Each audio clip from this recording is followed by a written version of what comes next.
An absolute, nuclear-level corporate execution just hit the entertainment world, and the entire hip-hop ecosystem is currently standing in total, paralyzed shock. We thought individual rap beefs were insane, but what 50 Cent and Drake just pulled off as a united front has officially set the entire global music industry on fire. Capitalizing on Rick Ross's catastrophic commercial collapse, where his 12th studio album, Set in Stone, moved a dismal 2,096 pure copies while his world tour arenas sat over 80% empty, 50 Cent and Drake have officially joined forces to launch an aggressive, systematic campaign to publicly dismantle and mock Rick Ross's entire career. We're talking about coordinated social media raids, joint live radio broadcasts, and viral stream takeovers, where both megastars displayed Ross's empty venue seating charts while popping $3,000 champagne bottles. But Rick Ross didn't stay quiet. He launched an enraged, late-night counterattack, accusing the duo of using automated bot farms and algorithmic sabotage to destroy his sales. Stay right where you are, because what 50 Cent and Drake leaked at the 7-minute mark changes everything forever. To fully comprehend the unprecedented, history-making magnitude of this joint assault, you have to look at how two of Rick Ross's most formidable rivals decided to merge their massive empires for a single, destructive purpose. This isn't just basic internet trolling.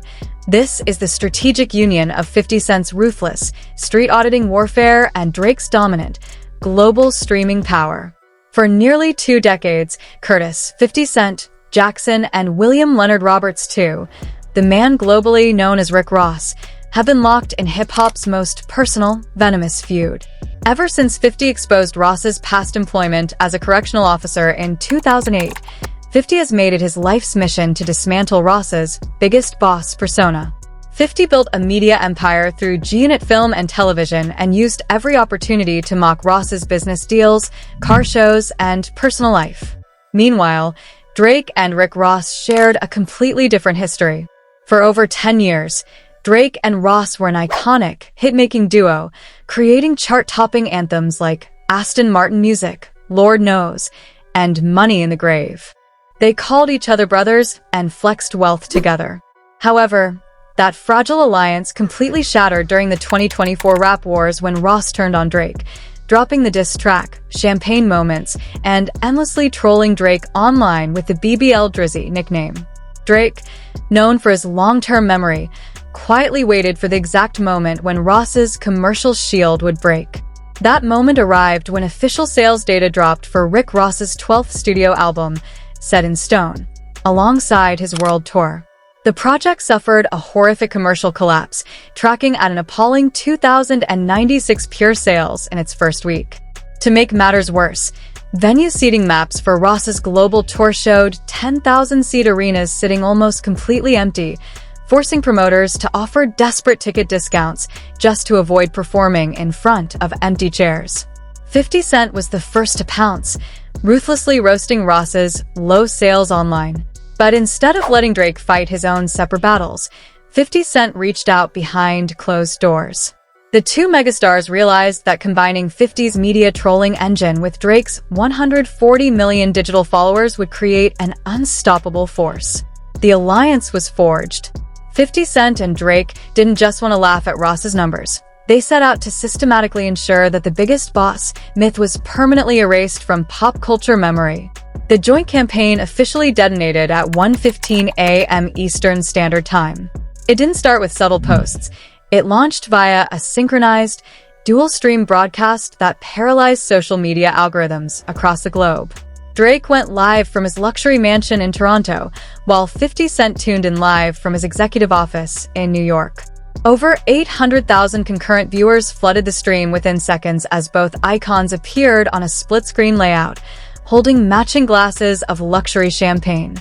In the background of both streams, massive screens displayed live, interactive Ticketmaster seating maps of Rick Ross's upcoming concert dates, showing oceans of blue, unsold seats. "Look at this ghost town, Drizzy," 50 Cent roared, laughing hysterically into his microphone. "Mr. Biggest Boss can't even sell out a local high school gym. 2,000 copies sold worldwide.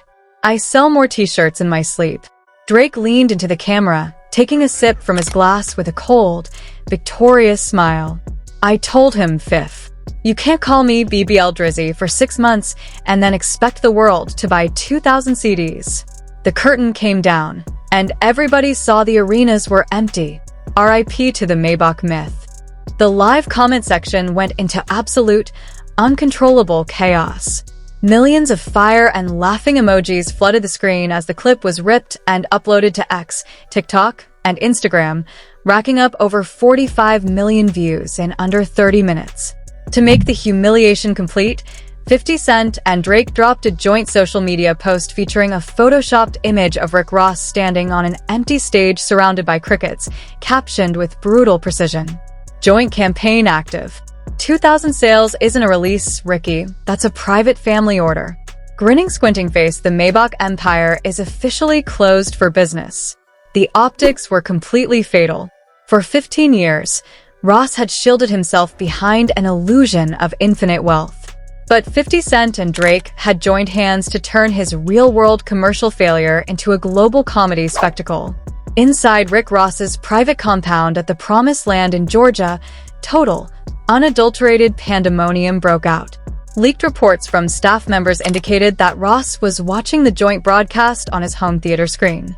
When he saw 50 Cent and Drake popping champagne together to mock his 2,000 sales, Ross reportedly flew into a blind rage, smashing a glass table and screaming at his management team to get his legal and public relations teams on an emergency call. Ross was trapped in an absolute nightmare. Fighting 50 Cent was hard enough, but fighting 50 Cent and Drake at the exact same time was professional checkmate. Driven by pure, unadulterated fury, Rick Ross launched an emergency Instagram live stream at 3:30 a.m. directly from his study, wearing a silk robe, smoking a cigar, and looking into the camera lens with bloodshot, enraged eyes. 50 Cent and Drake, y'all two corporate puppets teaming up because neither of y'all can touch me individually. Ross roared into the phone, his voice shaking with intense rage. You sitting over there popping champagne talking about 2,000 sales? Let's tell the world the truth about how y'all used automated bot farms, shadow banning, and algorithmic sabotage to block my streams behind closed doors. Ross made a jaw-dropping, explosive allegation. He claimed that 50 Cent and Drake had secretly funded a high-tech digital sabotage firm to flood ticket servers with fake hold orders and suppress his album from major streaming playlists. Y'all spent millions to sabotage my release. Ross screamed. You scared of real independent music? I built Maybach music with my own hands. I own my land. I own my catalog. You can't ban a real boss. It was a furious attempt to reframe his commercial flop as a victim of a corporate conspiracy. But just as Ross finished his speech, an unexpected, catastrophic twist dropped that turned his defense into an absolute disaster. A prominent music industry news outlet published a verified, leaked internal email originating from inside Rick Ross's own distribution company. The leaked email, sent 3 weeks before the album released, showed Ross's executive team admitting in plain text that pre-orders were tracking so low that the label was considering pulling all promotional funds because there is zero organic consumer interest in this project. The revelation hit the internet like a freight train. Ross was live on stream blaming 50 Cent and Drake's bot farms, while his own label's internal emails proved everyone inside Maybach Music already knew the album was going to flop weeks before it dropped. The live chat erupted into total, merciless mockery as viewers began spamming clown emojis. Ross looked at the comments, realized his own label's email had leaked live on air, froze in horror, and abruptly ended the live stream. The abrupt end of Rick Ross's live stream didn't stop the catastrophe. It triggered a global digital earthquake. News outlets, financial blogs, and hip-hop reaction channels went into complete overdrive. The narrative that 50 Cent and Drake had successfully joined forces to crush Rick Ross became the lead story across every major media platform. The hashtags #50 and Drake United, #Ross Career Collapse, and #Maybach Finished were trending at the top of every social media network worldwide. Then came the second, massive, unexpected twist that escalated this joint campaign from an internet roast into a high-stakes corporate legal battle. At 11:30 a.m., An investigative entertainment reporter published a bombshell report revealing that 50 Cent and Drake's legal teams had officially filed a joint cease and desist demand and catalog clearance audit against Rick Ross and Maybach Music Group. The legal filing contained a mind-blowing, unprecedented revelation that sent shockwaves through the entire music business. According to the documents, Drake and 50 Cent are officially revoking Rick Ross's authorization to perform, stream, or profit from any of their past collaborative tracks or sample materials on his current world tour or future releases. Read that again. They didn't just mock his empty tour. They officially legally blocked Rick Ross from performing their hits again. The legal demand explicitly stated that because Ross had breached master licensing and non-disparagement agreements by making false sabotage claims, OVO and GUnit were exercising their contractual rights to freeze all performance clearance licenses across global venue networks. If Rick Ross steps onto a stage anywhere in the world and tries to perform songs like Aston Martin music or use GUnit sample clearances, venue promoters will face immediate, multi-million-dollar copyright lawsuits. The sheer, diabolical genius of the move left the entire industry speechless. 50 Cent and Drake had effectively stripped Rick Ross of the most popular, crowd-pleasing songs in his entire performance catalog. 50 Cent and Drake immediately capitalized on the legal strike, posting a short video of themselves sitting together in executive conference room, signing the legal notice and laughing into the camera. 50 Cent captioned the video, "You can't perform our hits to fill your empty seats anymore, Ricky. Perform those 2,000 album sales instead." Grinning, squinting face. The internet completely lost its mind. The realization that Rick Ross was now legally barred from performing the biggest songs of his career turned the joint campaign into the most humiliating corporate execution in hip-hop history. Promoters who had booked Ross for upcoming festival appearances began panicking, calling his management team demanding to know if he could legally deliver his promised setlist. Inside Ross's camp, absolute total breakdown occurred.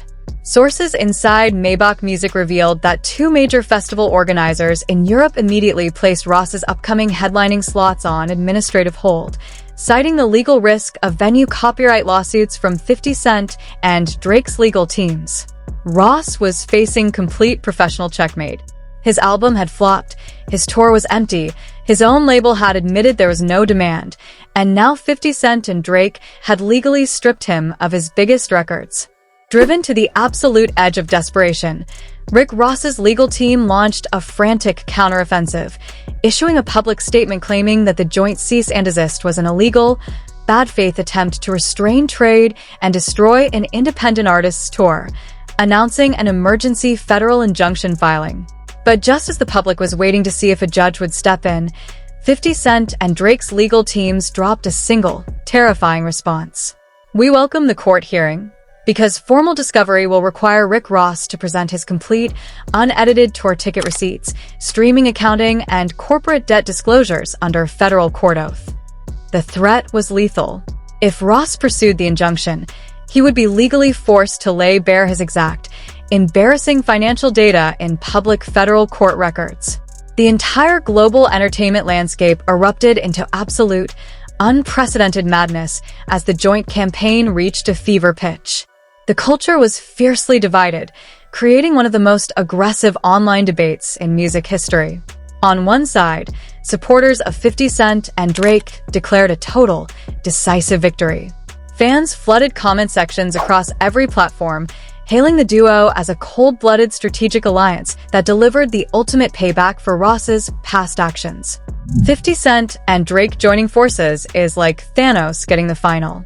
Infinity Stone, one viral tweet with over 250,000 likes read, "You can't diss Drake for 6 months and fight 50 Cent for 15 years without expecting them to team up and finish your career when you sell 2,000 copies." On the opposing side, supporters of Rick Ross and hip-hop purists fought back aggressively, accusing 50 Cent and Drake of using corporate monopoly power and legal bullying to destroy an authentic hip-hop pioneer. Two multimillionaires teaming up to blacklist an independent artist and stop him from performing collaborative songs is corny and toxic for the culture, an influential music blogger argued. 50 and Drake are acting like corporate board executives, not rappers. Major music executives and festival promoters held emergency private calls to discuss the massive legal precedent set by the joint performance ban. Industry insiders admitted off the record that the combined pressure from 50 Cent and Drake had rendered Rick Ross commercially radioactive, with event organizers terrified to book him. Podcast hosts, legal analysts, and reaction channels dedicated multi-hour live streams to dissecting the fallout, pointing out that when an artist loses both streaming support and live touring revenue simultaneously, their entire corporate empire faces immediate structural collapse. Meanwhile, memes mocking Ross's situation reached astronomical viral numbers, with millions of users creating skits depicting Ross trying to perform in front of empty chairs while 50 Cent and Drake watched from a VIP booth. The public was reaching an absolute boiling point, hanging on every notification, waiting to see if Rick Ross could somehow find a legal loophole to save his world tour and rebuild his Maybach empire. Just when the world believed this joint campaign had reached its absolute legal standstill, a brand new, jaw-dropping revelation dropped that completely flipped the entire story into dangerous, unprecedented territory. At 5:45 p.m. Eastern Standard Time, an official corporate filing surfaced from the state of Florida, revealing that an undisclosed, newly formed commercial entity had just submitted a formal, high-bid buyout offer to acquire the entire Maybach Music Group trademark, master catalog rights, and distribution liabilities. The filing showed that this anonymous investment group had already acquired a controlling percentage of Maybach Music's underlying debt obligations from various financial lenders, positioning them to take total corporate control of Ross's label if he defaults on his upcoming financial obligations, and who is listed as the co-managing directors of that investment group. High-powered corporate attorneys representing GUnit Film and Television and OVO Sound jointly. Read that again. 50 Cent and Drake aren't just mocking Rick Ross. They have officially joined forces to buy and own the Maybach Music Group brand itself. If the buyout goes through, 50 Cent and Drake will officially become the joint legal owners of the name, Maybach Music, the master recordings, and the catalog rights to Rick Ross's career. The realization hit the culture like an atomic bomb. 50 Cent and Drake are on the literal verge of owning the very empire that Rick Ross spent 20 years building. Sources close to Rick Ross report that upon learning of the joint trademark buyout filing, Ross went completely silent, ordered his security team to lock down his Star Island estate, and canceled all remaining media appearances. As the news swept across the internet, 50 Cent and Drake posted a final, terrifying 6-second video on their Instagram stories simultaneously. They were sitting side by side in a dark, luxurious boardroom, holding a leather-bound folder labeled Maybach Music Group Joint Acquisition, smiling with cold, victorious gazes. Neither of them said a single word. They simply tapped the folder together, raised their glasses to the camera, and let the screen fade to total black. This is no longer a rap feud. This is a total, historic, corporate execution. Will Rick Ross find a way to block the buyout before 50 Cent and Drake take legal ownership of Maybach Music, or have the two megastars officially bought out the biggest boss forever? Stay locked in, because part 2 of this historic war is dropping next, and the music world will never be the same. We are watching absolute history unfold right in front of our eyes, and this joint campaign between 50 Cent, Drake, and Rick Ross has officially reached a terrifying, historic peak. Now I want to hear directly from you. Do you think 50 Cent and Drake were completely justified in joining forces to mock Rick Ross's career collapse and legally ban him from performing their hits? Or did they go way too far by attempting to buy out the entire Maybach music catalog? Is Rick Ross's biggest boss persona officially dead, or can he somehow find a way to bounce back from this total commercial nightmare? Drop your raw, unfiltered thoughts in the comments section right now. I am going to be down in the comments replying to the best responses over the next couple of hours, so let's get the debate going. If you want to stay ahead of the curve and get instant, breaking news alerts the exact second Ross's legal team responds or 50 Cent and Drake execute the catalog buyout, you need to take action right now. Hit that like button, smash that subscribe button, and turn on all notification bells so you never miss a single second of this escalating war. We have emergency sources tracking every legal filing in Miami, Toronto, and New York, and our next emergency breakdown video is dropping very soon. Don't get left behind. Subscribe right now, lock in, and stay tuned for the next explosive update.